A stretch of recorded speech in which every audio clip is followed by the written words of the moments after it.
इश्क चादर पे बुलाया मेरे कमली वाले ने जब अपना दरबार लगाया मेरे कमली वाले ने जिस पर अपना रंग चढ़ाया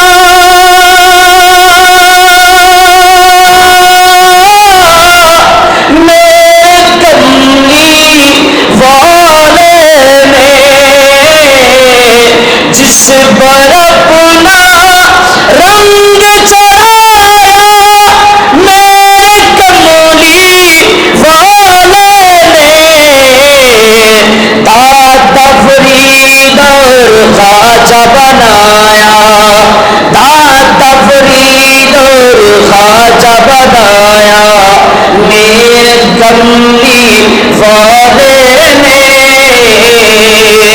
और मेरे कमली वाले ने जब अपना दरबार लगाया मेरे कमली वाले ने मांग दो तो सुल्तान बनाया मेरे कमली वाले ने जब अपना दरबार लगाया मेरे कमली वाले ने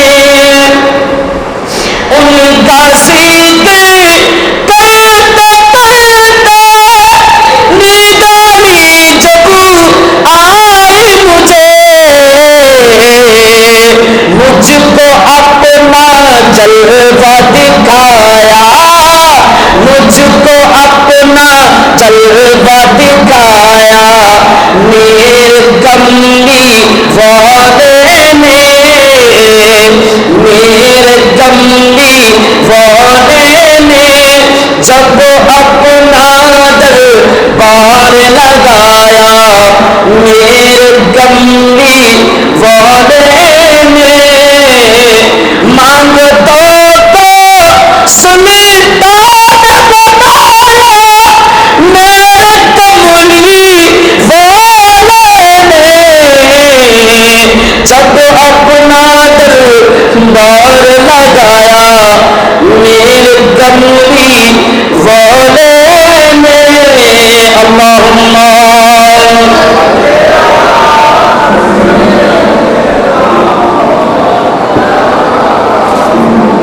वाला आली सय्यदना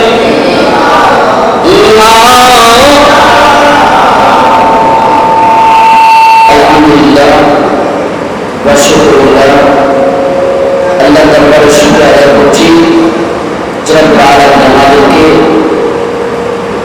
বছরের প্রথম জুমা আরবি মাসের মুহররম মাসের প্রথম জুমায় আল্লাহ আমাদেরকে একত্রিত করেছেন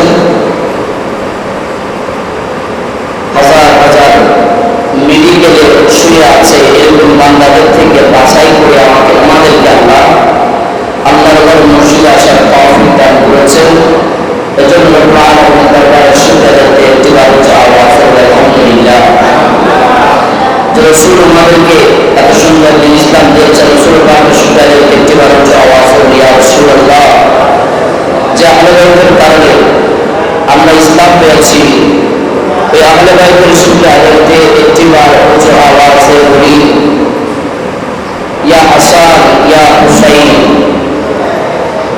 যে আল্লাহর আউলিয়া کرام আমাদেরকে বাংলার জমিনে দিন ইসলাম নিয়ে এনে আমাদেরকে বর্ণনা করেছেন ওই আউলিয়া کرامের শুকর আদায় একটিবার আওয়াজ দিয়া বলি আল্লাহ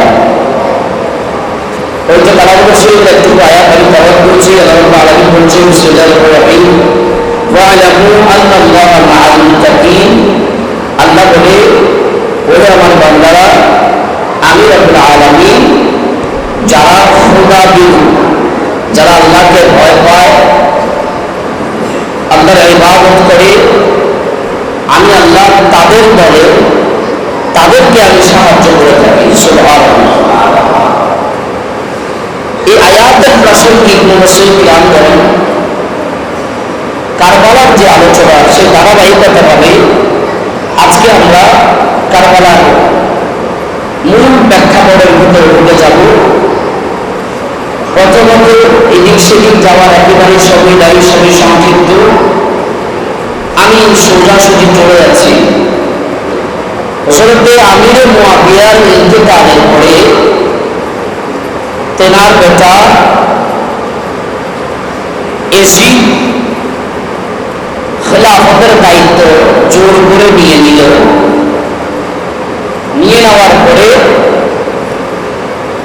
হযরতে আমিরে মুআবিয়া তিনি আল্লাহর নবীর সাহাবী, আর আমিরে মুআবিয়ার সন্তান ইয়াজিদ,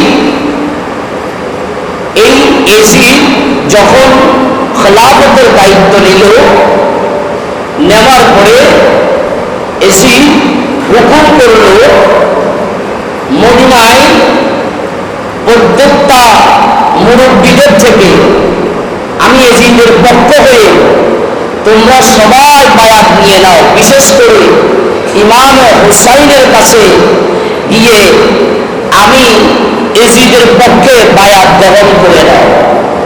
তখন একদল গিয়ে ইমাম হুসাইনের কাছে আসলো। আসার পরে ইমাম হুসাইন, ও ইমাম হুসাইন, আমাদেরকে ইয়াজিদ পাঠিয়েছেন, আমাদেরকে ইয়াজিদ পাঠিয়েছেন। ইয়াজিদ বলেছেন আপনি আমার হাতে হাত রেখে ইয়াজিদের পক্ষে বায়াত গ্রহণ করার জন্য। নাউজুবিল্লাহ। এই কথা যখন বলল, ওই ইয়াজিদের দালাল বলার পরে হুসাইন বলে, ও আল্লাহর বান্দা, বলো তো ইয়াজিদ যদি খলিফা হয় তোমাদের কি মনে হয় মদিনায় কোন মক্কায় কোন শান্তি প্রতিষ্ঠিত হবে? ওরা বলে হোক বা না হোক, নেতা যেটা বলেছে সেটাই করব। এরকম ফাগলা যুবক আছে না? জোরে বল আছে না?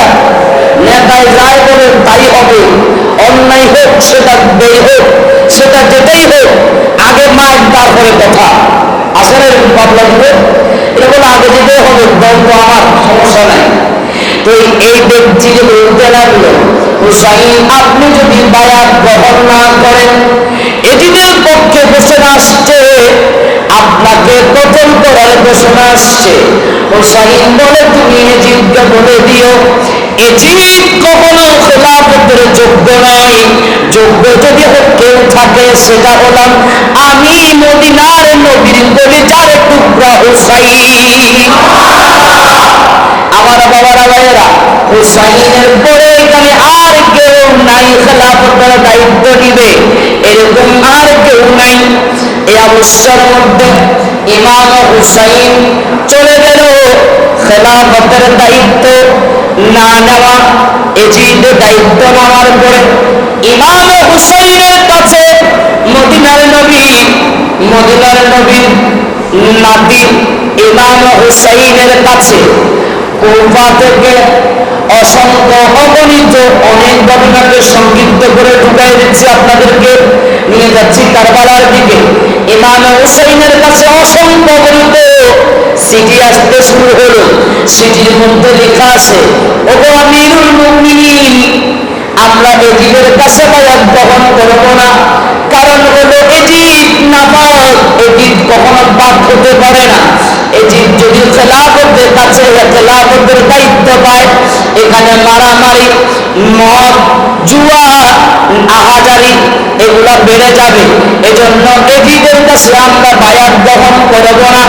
ওগো ইমাম হুসাইন, আপনি আসেন, আমরা প্রায় 40,000 মানুষ আপনার হাতে বায়াত গ্রহণ করার জন্য বসে আছি। এখন ইমাম হুসাইন একের পরে সিঁড়ি আসতে অনেক সিঁড়ি আসার পরে ইমাম হুসাইন মদিনার নবীর কদমে চলে গেলেন। যারা বলে, ওগো রাসূল, আপনি বলেছেন আপনি ইন্তেকালের পরে আমি হুসাইনকে আপনি কথা দিয়েছিলেন, ও আমার নাতি হুসাইন, তুমি যখন আমার রওজার মধ্যে যাবা, তুমি আমাকে একটা সালাম দেওয়ার সাথে সাথে আমি মদিনার নবী তোমাকে মদিনার রওজা থেকে সালামের জবাব দেবা। ওগো নানা, আপনি তো বলেছেন আপনি আমার সালামের জবাব দিবেন। ওগো মদিনার নবী রাসূলুল্লাহ, আমার বড় জানতে ইচ্ছে করে, ইয়া রাসূলুল্লাহ, আমি কি এখন উপর দিকে যাবনি নাকি অন্য কোনো চিন্তা ভাবনা করব? এজিদের এই পায়চারার মধ্যে যদি আমি পড়ে যাই, তাহলে আমার পক্ষে এজিদের কাছে বায়াত গ্রহণ করা সম্ভব নয়, আমি কখনো করব না। ওগো মায়ের নবী রাসূলুল্লাহ, আমাকে দিক নির্দেশনা দিয়ে দেন। এই কথা বলতে বলতে বলতে মদিনার নবীর রওজার জালি ধরে হুসাইন একবার সালাম দেয়, দুইবার সালাম দেয়।